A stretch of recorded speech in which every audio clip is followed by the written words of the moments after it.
Good morning, good morning, good morning. કેમ છો? મજામાં? તબિયત ઘૂઘરા જેવી? ઓકે.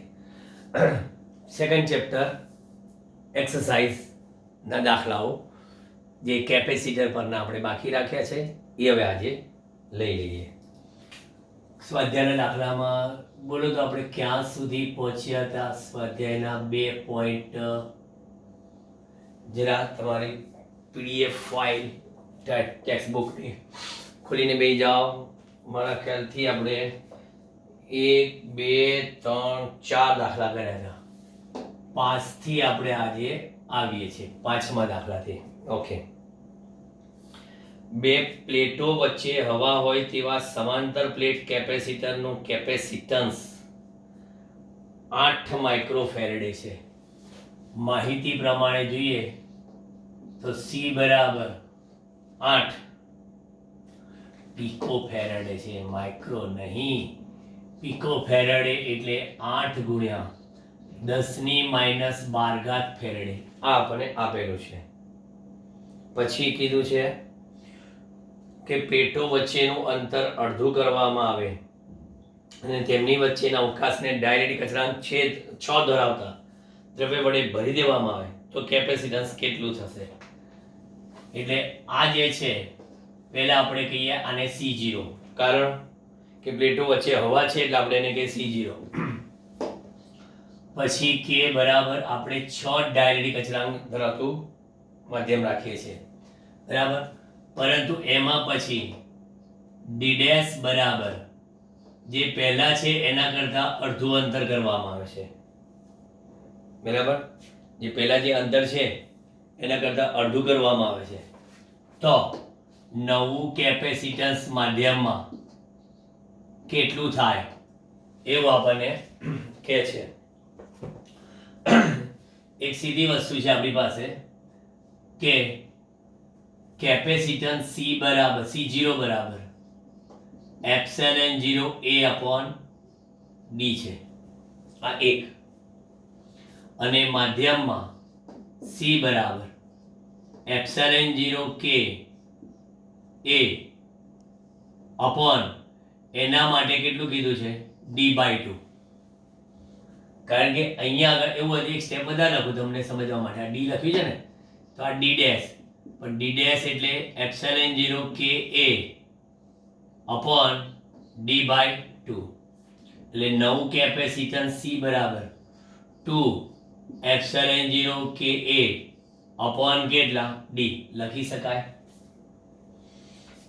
હવે C ભાગ્યા C0 કહીએ. C એટલે 2 ε0 K A અપોન D ગુણ્યા C0 ની કિંમત કેટલા? ε0 A/D એટલે D બાય કેટલા લખું? ε0 વ્યસ્તમાં છે ને એટલે ε0 cancel, A cancel, D cancel, બરાબર. તો C બરાબર શું મળશે મને? 2kC0 લખાય. 2kC0. તો C બરાબર 2, K કેટલા છે તમારા? 6, C0 કેટલા છે? 8. એટલે મને મળશે C બરાબર 8 દુને 16, 16 96 પિકોફેરાડે જવાબ આવવો જોઈએ આપણા ધારણા મુજબ, બરાબર.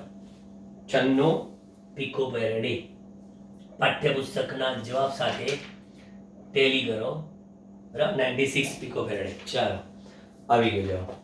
હવે બીજો દાખલો જોઈએ. ક્લિયર થઈ ગયું ને? કશું નવીન નથી કર્યું. ઘણાને શું છે કે પહેલા ડિસ્ટન્સ નથી આપ્યું, પણ ના, પછી ડિસ્ટન્સ ઓટોમેટિકલી આનું અડધું કીધું છે ને એટલે છેદમાં ઉડી ગયા એ. અને C0 ઓલરેડી આપેલા અને C શોધવાનો છે, કઈ મોટું કઈ છે નહીં. 9 પિકોફેરાડે કેપેસિટર ધરાવતા 3 કેપેસિટર શ્રેણીમાં જોડ્યા છે. 2.6 9 પિકોફેરાડે ધરાવતા આ એક કેપેસિટર, આ 2 કેપેસિટર, આ 3 કેપેસિટર એમને આપણે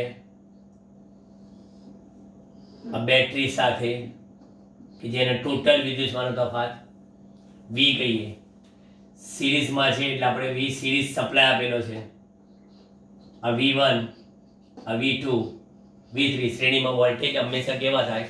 જુદા જુદા, C1 C2 C3 વિદ્યુત ભાર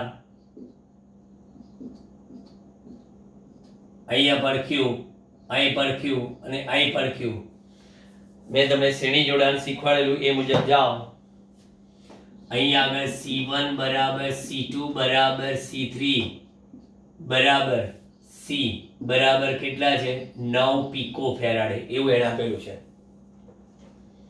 રકમ તો ખાસ જોવી પડે છે. પછી શું છે, હું મારી રીતે કોઈ બી પિકો ફેરાડે લઈ લઉં, પછી જવાબ લાવવાનું, પછી ખબર પડે ગો ચોપડીમાં તો 9 પિકો ફેરાડે છે. એટલે રકમ ખાસ જોવી પડે છે, બરાબર. એટલે C બરાબર 9 પિકો ફેરાડે.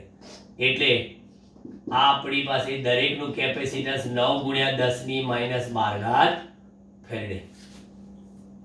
ચલો પછી પહેલા સંયોજનનું કેપેસિટન્સ કીધું છે અને પછી 120 વોલ્ટના સપ્લાયની વાત કરી છે. સંયોજનનું કેપેસિટન્સ C સિરીઝ કેટલું? બરાબર. અહીં આગળ કહે છે કે અત્રે 3 કેપેસિટર ના 3 કેપેસિટરના કેપેસિટન્સ સમાન હોવાથી તેમનું શ્રેણીમાં સમતુલ્ય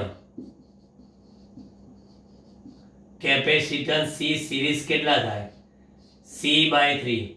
મેં તમને કોન્સેપ્ટ આપેલો યાદ હોય તો, કોન્સેપ્ટ જે આપેલો ને એમાં મેં ચોખ્ખું સ્પષ્ટ કીધેલું કે n કેપેસિટર એક જ સરખા મૂલ્યના હોય તો એના માટે C/n લખતા હતા.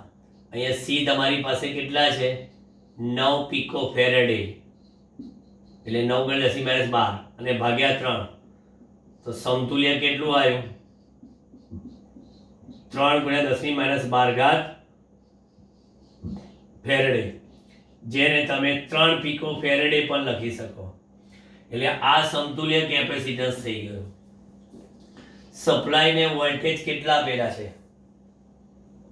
સપ્લાય ને વોલ્ટેજ આપેલા છે 120 વોલ્ટ, બરાબર. તો અહીંયા આગળ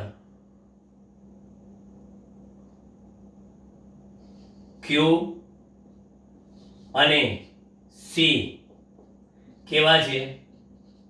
સમાન હોવાથી V1 બરાબર V2 બરાબર V3 બરાબર V જેટલા સમાન થશે. બોલો, તમને મેં શું કીધું કે વોલ્ટેજ પણ સરખા થયા. તમે તો કહેતા હતા સાહેબ શ્રેણીમાં તો વોલ્ટેજ જુદા જુદા હોય. આ પણ કેપેસિટન્સ જુદા હોત તો વોલ્ટેજ જુદા મળત. પણ અહીંયા તો જો C બરાબર Q/V ની વાત કરીએ તો Q અચળ હોય અને C અચળ હોય છે, એક સરખા હોય તો V સરખા જ થાય ને. તો પછી સિરીઝમાં V સપ્લાયના 3 માટે 3V લખાય. યાદ કરો શ્રેણી જોડાણમાં મેં લખ્યું હતું કે સમાન મૂલ્યના કેપેસિટન્સને આપણે શ્રેણીમાં જોડીએ તો તેમના ટોટલ વોલ્ટેજ V બરાબર NV થાય અને CS બરાબર C/n થાય. એટલે આ કોન્સેપ્ટ આપણે કેપેસિટરની સંખ્યા પરથી નક્કી કરીએ છીએ. તો અહીંયા 120 છે બરાબર 3V. તો દરેક કેપેસિટરની 2 પ્લેટ વચ્ચેનો પોટેન્શિયલ ડિફરન્સ V કેટલો થાય? 40 વોલ્ટ. એને કીધેલું કે આ સંયોજનને 120 વોલ્ટના સપ્લાય સાથે જોડવામાં આવે તો દરેક કેપેસિટરને સમાંતર સ્થિતિમાનનો તફાત કેટલો? તો 40 વોલ્ટ. ચલો પછી 2.7 સ્વાધ્યાયનો 2.7 માં શું કહે છે? 2 પિકો ફેરેડે 3 પિકો ફેરેડે અને 4 પિકો અને 3 કેપેસિટરને સમાંતરમાં જોડેલા છે. એટલે આ એક કેપેસિટર, આ બીજું અને આ ત્રીજું, આ 3 કેપેસિટર લઈ લીધા આપણે. સમાંતરમાં છે એટલે દરેક કેપેસિટરની એક એક પ્લેટ છે કોઈ એક બિંદુ સાથે જોડાય અને દરેક કેપેસિટરની બીજી પ્લેટ એ બીજા બિંદુ સાથે જોડાય અને તેમના સામાન્ય બિંદુ વચ્ચે બેટરી જોડાય. એટલે આ C1, આ C2, આ C3 અને આ V. બરાબર. ટોટલ વોલ્ટેજ V બરાબર આપણને 100 વોલ્ટ આપેલા. ચલો માહિતી લખી લો પહેલા, એટલે પછી લોચા ના પડે. માહિતી ચોપડી લખી દઈએ. V બરાબર 100 વોલ્ટ. C1, C2 અને C3 કેટલા આપેલા છે? 2 3 4. કેટલા? Pico Faraday.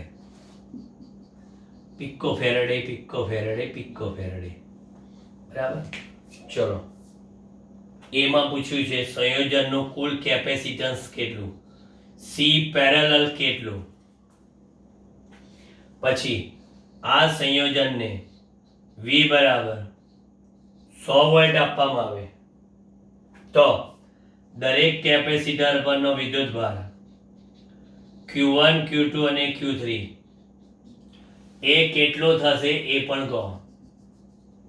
દરેક કેપેસિટર પરનો વિદ્યુતભાર. બસ, હવે મેં માહિતી લખી લીધી એટલે મને કોઈ ટેન્શન નહીં. આ plus plus, minus minus, plus minus. આ Q3, આ Q2, આ Q1, આના વોલ્ટેજ વોલ્ટેજ સરખા જ રહેશે સમાંતર જોડાણમાં. ચલો, હવે સૌથી પહેલા માંગ્યું છે એ સમાંતરે જોડેલા કેપેસિટર્સ ના કેપેસિટન્સ નું સમતુલ્ય C પેરેલલ કેટલું? સમાંતરમાં દરેકનો સરવાળો થાય એટલે 2 + 3 + 4 સાથે 9 પિકો ફેરાડે. 9 પિકો ફેરાડે, પણ પછી આગળ જતા ફેરાડેમાં ફેરવવા પડશે એટલે 9 × 10⁻12 ફેરાડે. ચલો બીજું, દરેક કેપેસિટર પરનો શું શોધવાનું કે છે? વોલ્ટેજ. દરેક કેપેસિટર પરનો વોલ્ટેજ શું કરશો? દરેક કેપેસિટર પરનો વોલ્ટેજ શોધવાનો. એ તો શું જ છે સાહેબ? વિદ્યુતભાર શોધવાનો સાહેબ, વોલ્ટેજ નહીં. તો અહીંયા આગળ દરેક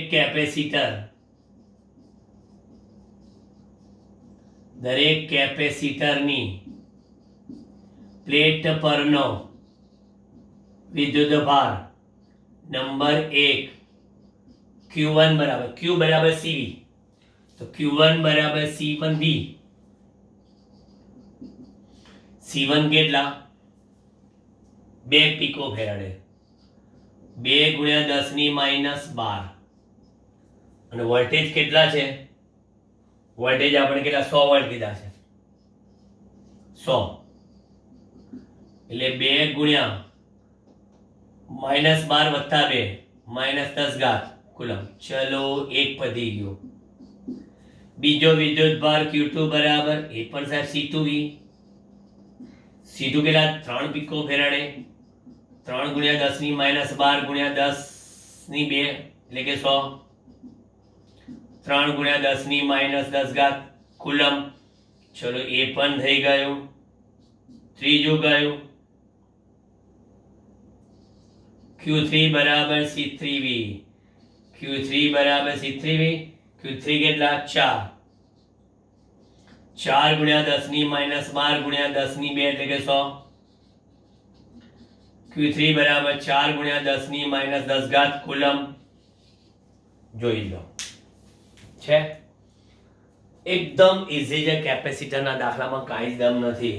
ખાલી તમને ફોર્મ્યુલા બધી ક્લિયર કટ આવડતી હોય તો વાંધો આવે નહીં. અને આવા સરખા હોય ને એમાં તો ટેન્શન નહીં લેવાનું. સરખા હોય એમાં જોઈ લેવાનું કે આ શ્રેણીમાં C/n અને સમાંતરમાં NC. શ્રેણીમાં C/n અને સમાંતરમાં NC. પછી શ્રેણીમાં વોલ્ટેજમાં VS બરાબર NV અને સમાંતરમાં Q બરાબર NQ. ઉલટું આમાં વોલ્ટેજ અને પેલામાં વિદ્યુતભાર. જ્યારે એવો દાખલો આવે ત્યાંની વાત ત્યારે ચલો બોર્ડ પર નજર મારી દો.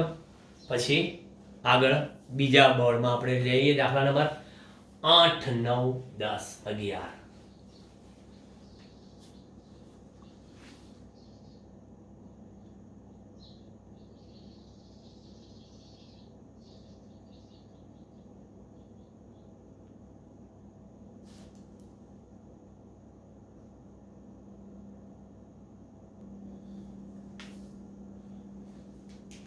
ચાલો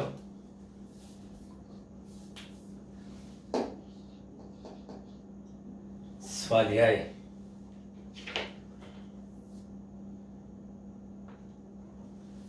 2.8 જોઈએ. બે પ્લેટો વચ્ચે હવા હોય તેવા સમાંતર પ્લેટ કેપેસિટરમાં દરેક પ્લેટનું ક્ષેત્રફળ આપેલું છે. એટલે ક્ષેત્રફળ એ બરાબર કેટલું છે 6 ગુણ્યા 10 ની -3 આટલા મીટર સ્ક્વેર તમને ક્ષેત્રફળ આપેલું છે. પછી બે પ્લેટો વચ્ચેનું અંતર D બરાબર 3 મિલીમીટર છે. બે પ્લેટો વચ્ચેનું અંતર D બરાબર 3 મિલીમીટર એટલે 3 ગુણ્યા 10 ની -3 ઘાત મીટર. ચલો ડી અપાઈ ગયો. તો કેપેસિટરનું કેપેસિટન્સ ગણો. આ કેપેસિટરનું કેપેસિટન્સ ગણો. પછી વોલ્ટેજ V. જો દરેક પ્લેટ પરનો વિદ્યુતભાર કેટલો હશે 100 વોલ્ટ સપ્લાય સાથે જોડવામાં આવે તો V બરાબર 100 વોલ્ટ સપ્લાય સાથે જોડવામાં આવે તો દરેક પરનો શું શોધવાનો છે વિદ્યુતભાર કેટલો હશે. Q = question mark. બહુ જ સરળ. C બરાબર હવામાં છે એટલે એપ્સિલોન 0 A upon D 8.85 ગુણ્યા 10 ની -12 ગુણ્યા 6 ગુણ્યા 10 ની -3 ગુણ્યા 10 ની -3 એટલે આપણી પાસે C બરાબર 3 અને 6 8.85 ગુણ્યા 2 જ કરવાના રહ્યા ખાલી કેલ્ક્યુલેટરથી.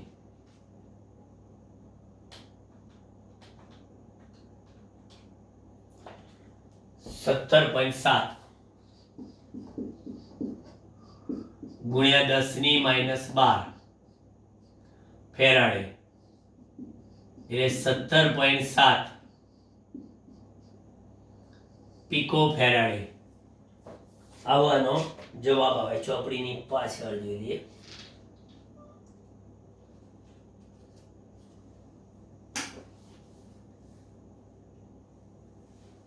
બરાબર. ચાલો આને ઘણા લોકોએ 8.85 ને મારા ખ્યાલથી 9 લઈને પણ ગણે છે. ઘણા 9 લઈને ગણીએ ને તો થઈ જાય કદાચ. એટલે એપ્રોક્સી આપણે ગણીએ ને આને તો એપ્રોક્સી 18 પિકો ફેરાડે લીધેલું છે. બરાબર 9 લઈ લઈએ તો શું છે 3 × 2 = 9 = 18. પછી આ દાખલામાં કીધું છે વિદ્યુત ભાર Q બરાબર CV. આપણે 18 એપ્રોક્સી લઈને ચાલીએ. 18 ગુણ્યા 10 ની -12 અને વોલ્ટેજ કેટલા 100. 18 ગુણ્યા 10 ની -10 કુલમ. આ જવાબ લઈ શકાય. નહીતર પછી શું લખાય 17.7 ગુણ્યા 10 ની -10 કુલમ. સ્વાધ્યાય 2.9 માં એ લોકોએ 2.8 ની માહિતીનો ઉપયોગ કરવાનું કે છે. 2.9 માં કે સ્વાધ્યાય 2.8 માં કેપેસિટરમાં 3 મિલીમીટર જાડાની અબરખની એટલે કે માઇકાની પ્લેટ કે જેનો ડાયરેક્ટ અચળાંક 6 છે તે જોડીએ દાખલ કરવામાં આવે તો દરેક કિસ્સામાં શું થાય વોલ્ટેજ સપ્લાય જોડેલો હોય ત્યારે અને વોલ્ટેજ સપ્લાયનું જોડાણ દૂર કર્યા બાદ. વોલ્ટેજ સપ્લાય જોડીએ ત્યારે અને વોલ્ટેજ સપ્લાયનું જોડાણ દૂર કર્યા બાદ. હવે ફરક શું પડશે ખબર છે? જો વોલ્ટેજ સપ્લાય જોડેલો હશે ને તો કેપેસિટન્સ જે છે ડાઇલેક્ટ્રિકની હાજરીમાં કેપેસિટન્સ કેટલું થાય કે ગણું. આપણે અહીં કહીશું કે અહીં બધાને જોતા અહીંયા C0 બરાબર 18 પિકો ફેરાડે. કેમ? આગલા દાખલાની માહિતી. આ જે C છે ને હવામાં આટલું છે. 18 ઇલેક્ટ્રિક અચળાંક K કેટલો 6 બરાબર. ડાયરેક્ટ અચળાંક 6 તો એની હાજરીમાં કેપેસિટન્સ કેટલા ગણું થશે 6 ગણું. તો માટે નંબર 1 વોલ્ટેજ સપ્લાય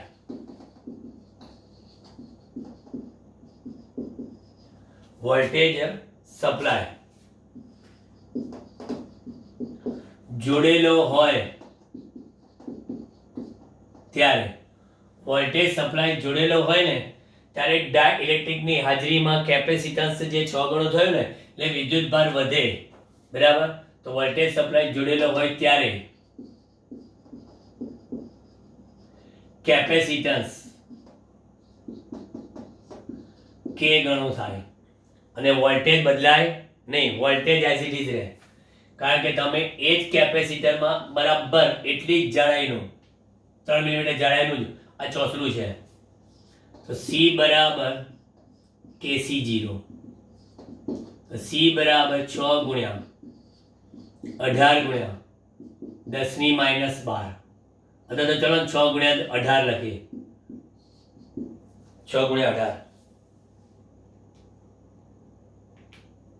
ગુણ્યા 18 ઓ ઇમરજન્સી 108 પિકો ફેરાડે. આટલા પિકો ફેરાડે થાય બરાબર. અને વોલ્ટેજ V કેવા રહે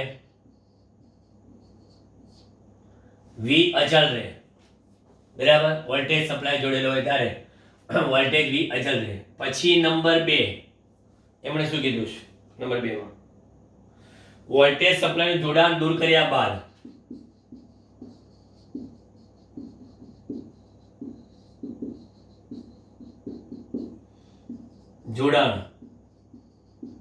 કર્યા બાદ વિદ્યુત ભાર Q અચળ રહે પણ વોલ્ટેજ બદલાય એટલે કેવું તો કે અહીંયા વોલ્ટેજ V0 બરાબર હવાથી તારે કેટલો સપ્લાય આપેલો તમે અહીંયા આગળ 100 વોલ્ટ માટે ડાઇલેક્ટ્રિકની હાજરીમાં V બરાબર V0 બાય K 100/8 કેટલા થાય 100/8 12.5 આ તમને ખબર શું કર્યું મેં જરા કહું તમને જો ડાઇલેક્ટ્રિકની હાજરીમાં તમને ખબર છે કે ડાઇલેક્ટ્રિકની હાજરીમાં વિદ્યુત ક્ષેત્ર પણ કેમાં ભાગનું થાય બરાબર વિદ્યુત ક્ષેત્ર કેમાં ભાગનું થાય ઉભા એક મિનિટ 100 ભાગ્યા 6 છે અરે યાર 8 ક્યાંથી લઈ આવ્યો આ 108 મગજમાંથી જતો નહીં ઓકે 100 ભાગ્યા 6 16 પોઈન્ટ છે હા બહુ ઉતાવળ 16.67 વોલ્ટ કારણ કે ડાયરેક્ટ અચળાંક આપણો કેવો છે k બરાબર 6 છે બરાબર એટલે ડાઇલેક્ટ્રિકની હાજરીમાં વિદ્યુત ક્ષેત્ર k માં ભાગનું થાય બરાબર કેપેસિટન્સ k ગણો થાય બરાબર વિદ્યુત ભાર એનો એ જ રહે કારણ કે ડાયરેક્ટ હાજરીમાં તમે આ તો બરાબર છે પરંતુ ધારો કે જુદી જુદી જાડાઈના ચોસલા જોડો તો તમામ વિદ્યુત સ્થિતિમાનનો તફાવત આપણે કેવો હોય છે જુદો જુદો હોય છે પણ વિદ્યુત ભાર દરેક પર એક પ્રસ્થાપિત કેવો થાય સરખો એક જોડાણનું એક પ્રકારનું શ્રેણી જોડાણ થાય છે એવું તમને આગળ ઉપર જ્યારે અમુક દાખલા હશે ત્યારે ફરી પાછું યાદ કરાવીશ કે તમે બેટરીનો સપ્લાય દૂર કરી નાખો તો વિદ્યુત ભાર ના બદલાય પણ વોલ્ટેજ બદલાઈ જાય અને બેટરીનો સપ્લાય જોડેલો હોય ત્યારે કેપેસિટન્સ k ગણો થાય અને v એનો કેવો રહે અચળ રહે પણ વિદ્યુત ભાર પાછો વધી જાય એનો બરાબર વિદ્યુત ભાર તમારે જોઈતો હોય તો નવો વિદ્યુત ભાર q' બરાબર શું થઈ જાય આ cv લખાય cv એટલે 100 ગુણ્યા 108 એટલો વિદ્યુત ભાર થાય આપ માંગ્યો નથી હમણે બરાબર પણ શોધવો હોય તો શોધી શકાય આપણે સપોઝ આમાં અહીંયા આગળ v અચળ રહે પણ વિદ્યુત ભાર જો શોધવો હોય તો વિદ્યુત ભાર q' બરાબર cv થાય cv એટલે જો 108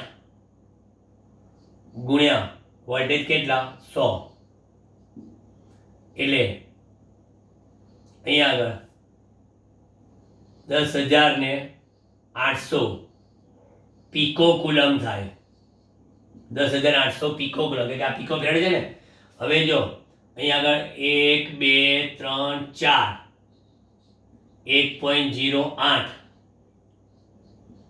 10⁴ ને -12 એટલે કે -8 આટલો વિદ્યુત ભાર બદલાઈ જાય v અચળ રહે વિદ્યુત ભાર બદલાઈ જાય વિદ્યુત ભાર અચળ રહે v બદલાઈ જાય એટલે આ મેઇન કોન્સેપ્ટ છે ખાસ યાદ રાખજો આ ચલો 9મો દાખલો સારો હતો પછી 10મો સ્વાધ્યાય 2.10 શું કહે છે જોઈએ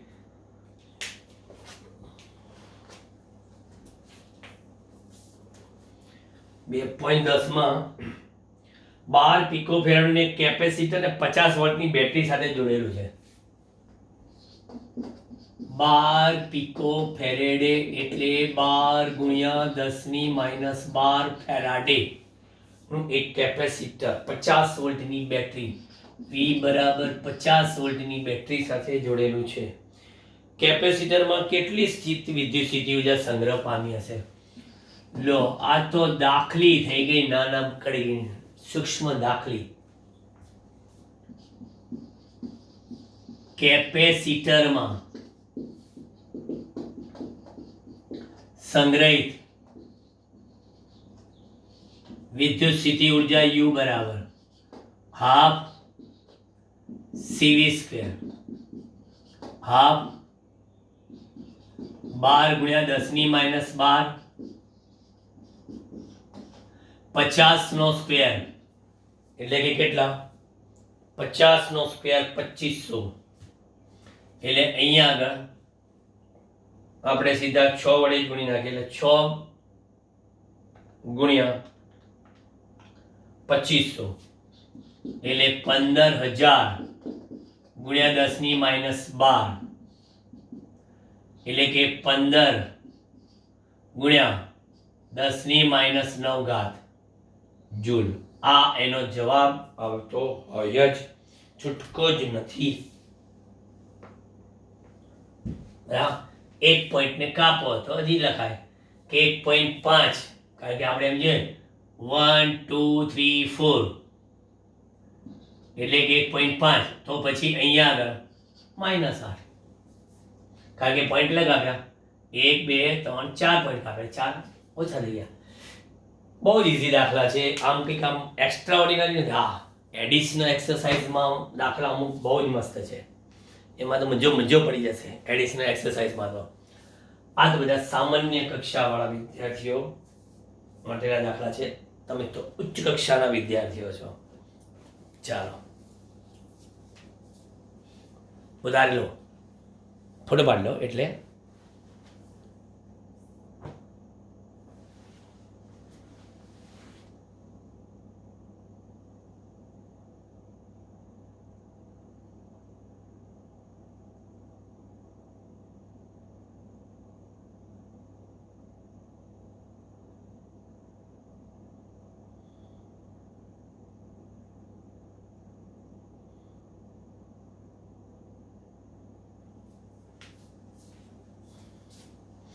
ચાલો હવે આ છેલ્લો દાખલો આવ્યો, પણ હવે બોર્ડ તો ભૂસ્યો આપણે. પણ સ્વાધ્યાય 2.11 બરાબર. હવે એ કેવો છે? સેલ્ફ ટાઈપનો છે. કારણ ઉદાહરણ 2.10 મુજબ છે. કેવી રીતે ઉદાહરણ 2.10 મુજબ? કારણ કે અહીંયા આગળ આપણને C1 બરાબર 600 પિકો ફેરેડનું એક કેપેસિટર આપ્યું છે, અને એને V બરાબર 200 વોલ્ટના સપ્લાય સાથે જોડેલું છે. હું તો તમને ખાલી હિન્ટ જ આપું છું. અને C2 બરાબર 600 પિકો ફેરેડે છે. C2 બરાબર 600 પિકો ફેરેડે. તો આપણને એને કીધું કે ઇનિશિયલ સ્થિતિ ઉર્જા શોધો, દરેકની સ્થિતિ ઉર્જા શોધો, અને તંત્રની ફાઇનલ સ્થિતિ ઉર્જા શોધો, અને આ પ્રક્રિયામાં કેટલી ઉર્જા ગુમાવાઈ હશે. એટલે ગુમાવાતી ઉર્જા ઇનિશિયલમાંથી ફાઇનલ બાદ કરીને શોધો. બસ, બરાબર. ઉપયોગ કરવાનો છે બેઠો 2.10 નો. બરાબર. પહેલા તમારે વિદ્યુતભાર Q બરાબર C1V પરથી Q શોધી કાઢવાના, અને UI બરાબર આપણે 1/2 C1V સ્ક્વેર અથવા Q સ્ક્વેર બાય 2C1 પરથી શોધવાના. અહીં તમને ખબર છે કે આ બંને કેવા છે? સરખા છે, C1 બરાબર C2. તો આપણે તમને અહીંયા આગળ દરેકની સ્થિતિ ઉર્જા U1 બરાબર, સૂત્ર કયું લીધેલું આપણે યાદ છે? સૂત્ર આપણું તો કે C1 square upon C1 plus C2 નો હોલ સ્ક્વેર ઇન્ટુ UI. ધારો કે C1 બરાબર C2 લઈ લઈએ તો એ 2C થાય. 2C નો સ્ક્વેર એટલે કેટલા? 4C1 square. 4C1 સ્ક્વેર એટલે U1 બાય 4 થઈ ગયા. બીજું U2 બરાબર C2 square upon C1 plus C2 નો હોલ સ્ક્વેર UI. આ C1 C2 સરખા છે એટલે U1 U2 સરખા જ આવશે. C1 બરાબર C2 હોય તો U1 બરાબર U2 થાય, અને U1 બરાબર U2 થાય તો UI બરાબર UI બાય 4 મળશે. પછી તંત્રની ફાઇનલ સ્થિતિ ઉર્જા C1 સ્ક્વેર વત્તા C2 સ્ક્વેર ભાગ્યા C1 પ્લસ C2 નો હોલ સ્ક્વેર ઇન્ટુ UI. અને એમાં કિંમત મૂકશો તો એ પણ તમને મળશે કઈ? તો કે જે આ UI ની કેટલી? અડધી. UI ની અડધી. પછી ગુમાવાતી ઉર્જા ગુમાવતી ઉર્જા યુઆઈ માંથી યુએફ બાદ કરવાના, એ કેલ્ક્યુલેશન કરીને શોધી કાઢજો. જોઈ કમ્પ્લીટ હિન્ટ આપી મેં તમને. આ તો શોર્ટેસ્ટ રીત બતાવી. તમે આનો ઉપયોગ કરીને દાખલો જાતે ગણજો સિસ્ટમેટિક. પરીક્ષામાં કે આ રીતે બતાવીને ના ચાલે, વ્યવસ્થિત ગણવો પડે. Okay done. નેક્સ્ટ આપણે ત્રીજું ચેપ્ટર સ્ટાર્ટ કરી દઈશું. બરાબર, વચ્ચે ક્યારેક આપણે એન્ટ્રી પાડીને એડિશનલ એક્સરસાઇઝ લઈ લઈશું આપણે, એટલે આપણો સિલેબસ થોડોક આગળ વધે. Okay done. અહીં સુધીની પ્રિપેરેશન પ્લીઝ પ્લીઝ પ્લીઝ કરી નાખજો, કારણ કે સ્ટેટિક ઇલેક્ટ્રિસિટી ખતરનાક ચેપ્ટરોમાં ગણાય છે લોકોના મતે. તમારા મતે તો ગણાવવું જ ના જોઈએ.